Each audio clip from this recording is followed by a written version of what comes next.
이제 상담자가 느끼는 표현의 어떤 시점과 내담자가 하는 시점이 상당히 달라요.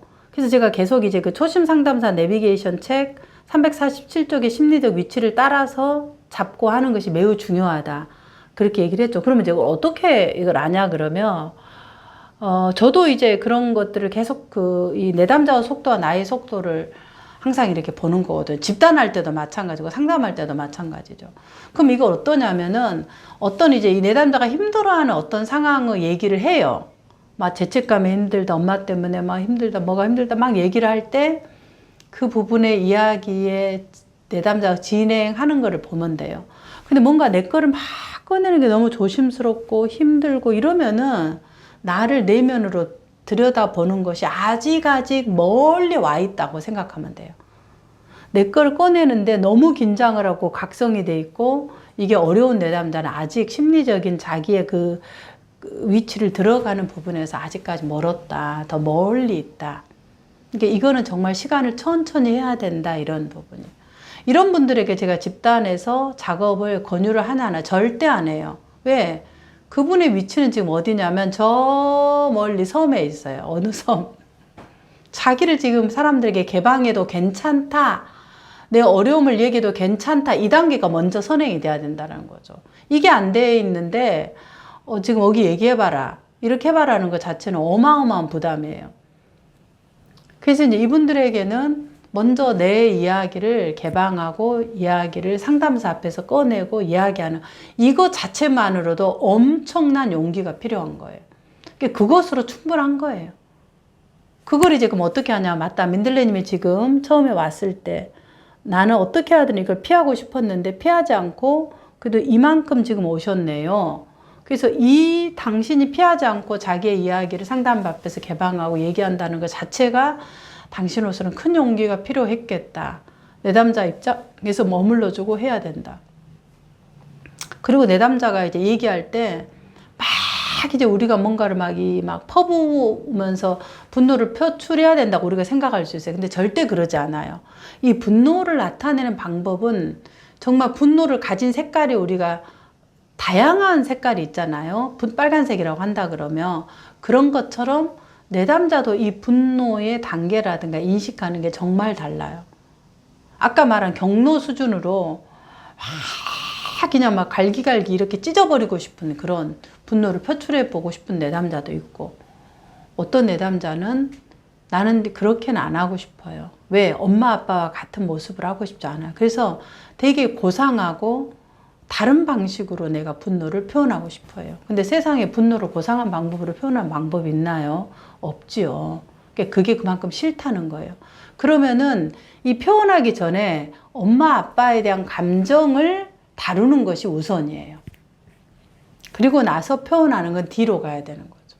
마지막에 정말 천천히 마지막에. 그래도 괜찮다. 그리고 이제 이 표현하는 방식을 바로 앞에 있다고 생각하지 않아요. 왜냐하면 우리가 이제 아이들을 놀이치료 할 때 아이들이 처음부터 그 놀잇감의 상담을 할 때 그 애들이 놀잇감 선택하는 걸 볼 때 공격성을 표출하는 과정이 있어요. 그 공격성을 표출할 때 어떻게 표출하나요? 처음에 아버지에 대한 엄마에 대한 분노가 있는데 엄마에 대한 걸 처음에 안아줘 아이들이.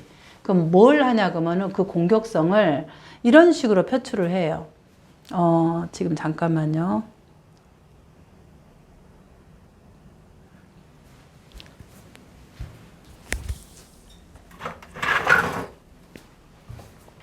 이런 이제 자동차, 뭐 탱크, 자동차 이런 이제 부분으로 이게 그 공격성을 표출을 해요. 이게 에너지도 되고. 그다음 두 번째는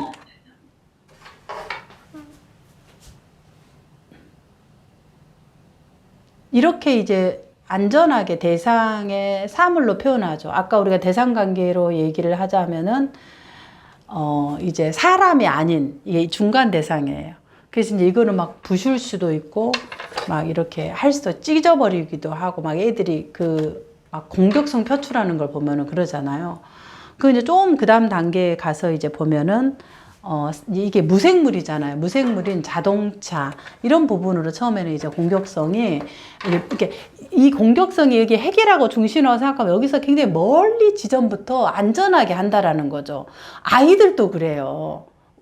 아이들이 막, 이게 내가 중간대사는 공표질 그런 게 모르잖아요. 그러니까 이 아이들이 놀이를 통해서 놀이 과정을 보면 그렇게 공격성을 표출한다. 그러니까 우리 사람도 상담사도 내담자에게 그렇게 이 공격성의 과정을 스텝 바이 스텝으로 하나씩 해야 된다는 거죠. 그러면 이제 아이들이 그 다음에 공격성을 뭘로 표출하냐 그러면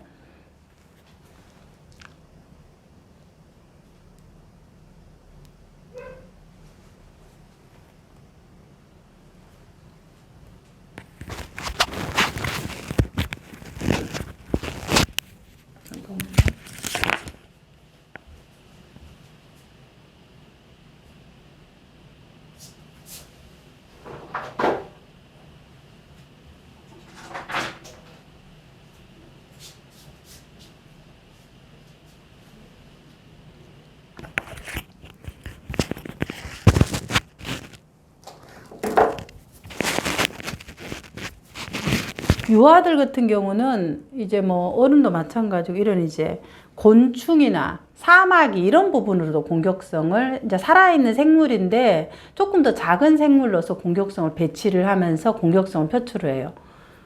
그리고 나서 조금 더 가면 이제 공룡이 굉장히 공격성의 표출로 많이 나와요. 지금 제가 이게 초식동물 공룡을 찾을 수가 없어서 저 밑으로 찾아봐야 되는데 이제 뭐 있다고 생각하면 저기 있네. 초식동물이.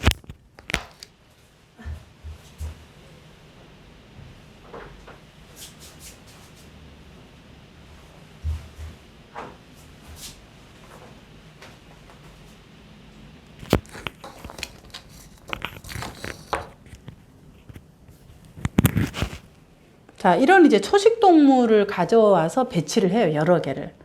이제 공격성이 살아있는 걸로. 그 다음에 이제 조금 있으면 육식 동물. 좀 더 공격성이 펴지죠. 그러면서 이 공격성을 가지고 이제 막 놀이를 하는 거죠. 이렇게. 좀 더 크면 이제 쌍공룡으로 막 이렇게 하는 거예요. 그리고 좀 더 이제 막 힘이 이제 있으면은, 더 큰. 그 다음에 이게 하고 나서는 이제 쌍공룡으로 생물이 나면은 그 다음 공격성이 뭔가요? 사람으로 나타나는 거예요. 그게 사람으로 이제 나오는 그런 부분들이 뭐냐면 군인, 경찰, 이런 게 이제 질서를 잡는 이런 부분으로 공격성들을 표출을 해요. 이제 이런 식으로, 점차 공격성에 대한 대상에 투영하는 것들이 멀리서부터 가까이서 조금 더 강한 공격성으로 나와요. 그리고 이제 마지막에는 상담사한테 직접적으로 이제 선생님! 이제 죽어! 막 이러면서 이제 직접 공격을 하는 그런 방식으로 공격성이 마지막에는 핵사이다를 나누면서 하는 거죠. 그러니까 이게 이제 아이들이 놀이 과정에서 자연스럽게 나타나는 공격성의 과정이에요. 그러니까 이거를 상담사가 내담자하고 분노를 표현하거나 뭔가 화를 표현하거나 뭔가 표현할 때 이 과정을 생각하면 쉬워요. 그러니까 어떤 내담자들은 막 이게 막 쌓여 있어서 막 바로 오자마자 막 이런 육식 공룡으로 막 잡아서 막 이렇게 하시는 분도 있어요. 그러나 아까 말한 내 부모처럼 되지 말아야지가 굉장히 강한 내담자. 난 절대 부모처럼 저렇게 싸우지 말아야지. 저렇게 아주 무식하게, 저런 아주 동물적으로, 저런 인간적으로 절대 하지 말아야지. 이러면은 분노를 표출하는 것에 대한 혐오감을 갖고 있어요. 분노가 아니라 그 아래 혐오감까지 가질 수 있다라는 거죠. 진절머리가 나고 저런 동물적인 것처럼 나는 살고 싶지 않다. 적어도 나는 분노를 저렇게는 하지 말아야지 하니까 절대 이 분노나 화에 대한 감정을 나올 수가 없죠. 그러니까 이 심리적 구조를 상담자가 알고 안전하게 이제 아까 말한 그 트랜지셔널 오브젝트를 갖고 표현하는 것이 굉장히 안전하다. 그러면 이제 이 내담자가 지금 심리적 위치에서 어디냐 그럴 때 좋은 사람으로 보이고자 할 때 정말 못 봐서 그럴 수도 있고 너무 강하게 이런 걸 봤기 때문에 난 절대 그런 사람이 되지 말아야지 두 가지 중에 하나가 될 수 있어요. 그러면 이제 이 과정별로 하게 되면 내담자가 왜 이게 해야 되냐면 안전함을 느껴요. 안전함을 느껴요.